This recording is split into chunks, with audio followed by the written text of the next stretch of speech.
One thing I dropped out, insurrection. Is it okay just to insert a little something about, because insurrection keeps coming up? When's it going to be an insurrection? Is that going to be martial law? Can I just clear that up with people? Please President do. Trump. In fact, I had it on my notes and I forgot to mention it. I thought so. Great minds think alike. Go for it. I know. I can show you. When you bring right up here, things, it's like, I'm so glad you brought it up. And you didn't tell me you were going to bring this up. But when President Trump did everything in Venezuela and he was at the skiff at Mar-a-Lago, when he took off in the middle of the night to be back on Monday morning to D.C., he was talking to the press and he made it very, very clear. He said, you guys all want to talk about insurrection. You want to know what I'm going to do the insurrection. Did you know that George W., when he didn't say the last name, you see how nobody's saying the last name right now because we covered that it's not Bush, it's Sure.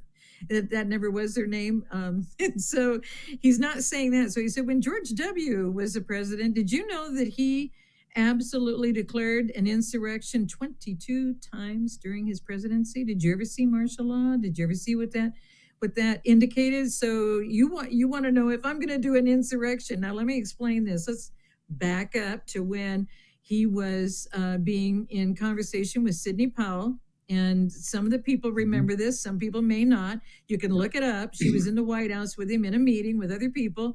And they go, sir, we got to do an insurrection. We got to do an insurrection. And he said, well, write up an outline on it and I'll look at it, And so she left the White House and everybody's like, no, sir, we're not. And he goes, I don't know that we need to do an insurrection either. And then when they explained, because we are a republic, but they put a corporation structure over us. We had to peel it all back and correct all of it because they merged it together so tight. And as President Jefferson said, once there's an evil in a republic, you can't just replace it. You've got to completely remove and replace, just like he said on the Obamacare, repeal and replace. There's a reason why he says the words he says. An insurrection or a civil war, both of these were put in place at Abraham Lincoln time frame. And when he did that, you don't have a chance of going back to a republic. And when all those lives were lost, you had no opportunity to come back and then do the republic. So Sidney Powell's appointment the next morning at the White House was halted. Her credentials were canceled. She wasn't coming back to the White House the next day to talk about insurrection. And when President Trump just said that right after, and he did it, his timing is so purposeful because deprogramming has so many phases and there's so much they've done to us to have us think a certain way. He's having to change all of it. So imagine thinking back in George W. Did you ever see martial law? Did you ever see those things happen?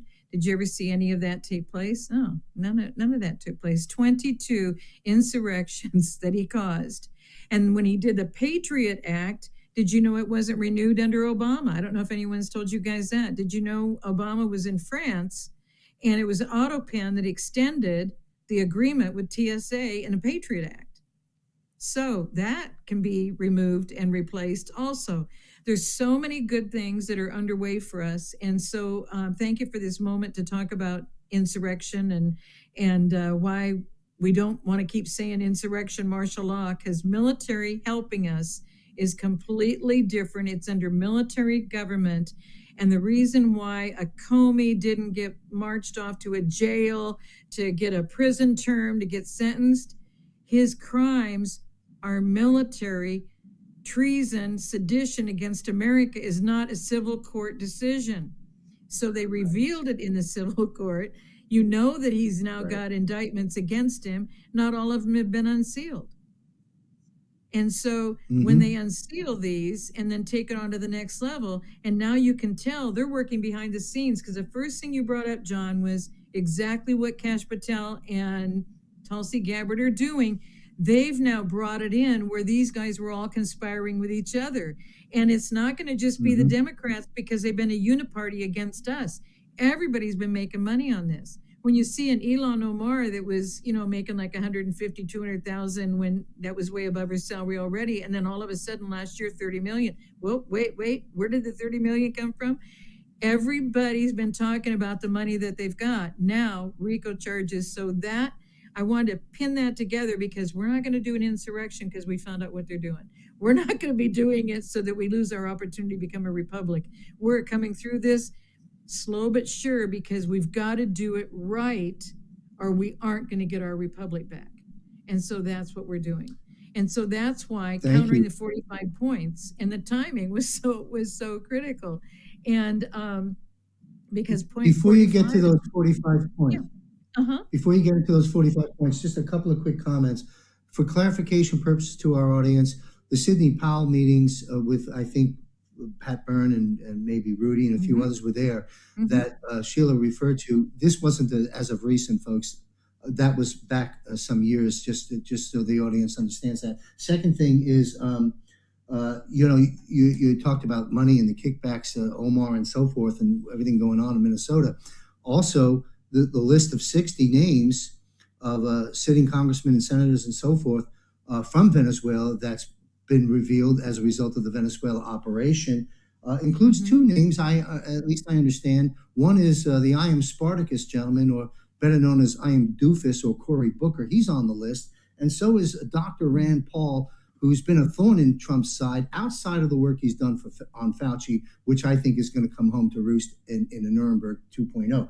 But there's 60 people there, and that's not to be ignored. And you've just done another great analysis on all this, and it leads me back to something you said earlier about expectations.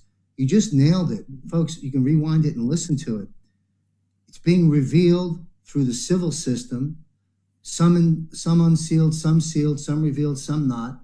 Let them hang out there. Let them squirm in their little corners. It's okay. It's a military operation. It is treason and sedition.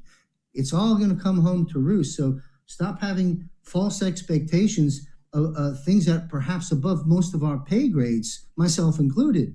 They know what they're doing. This isn't slipshod. This is a very calculated, detailed plan. And some of it's already actually taken place, and some of it has yet to come.